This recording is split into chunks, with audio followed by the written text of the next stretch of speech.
केजाणी कहार अंत काल वास्तव में जीवन क्षणस्थायी आज अच्छी काली की नहीं आज कथा काली अंतर तो पुणी मुहूर्ते मुहूर्ते भेद नश्वर विश्वर अस्थिर भाव मणि आनी खेद तेरे केते दिन पर्यंत बंधिवा ए अस्थायी संसार रे अस्थायी दुनिया रे भजन कीर्तन करुवा भगवान नाम संकीर्तन करुवा ए कर्म भजन शुणु ए मुख भगवान नाम गान करू ए हृदय रे भगवान को संगीत रखिबा पाई प्रयास जारी रहू ताहाले कोन हबो ना संसार रे शांति प्राप्ति हबो एवं जो शांति हमको वैकुंठपुर रो बाट देखैबो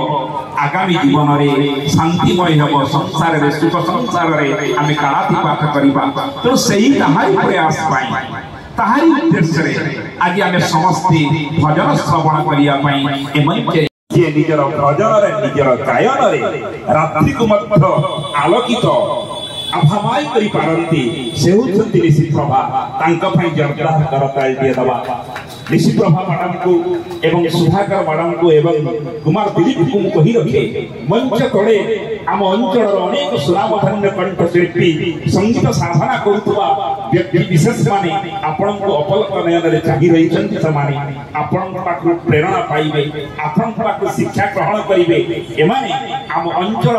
सांस्कृतिक जागरण जड़े जड़े सेनापति सब सेनापति मन को देखि पारुची आज मंच तले आपण मान अपेक्षा रे समान अछंती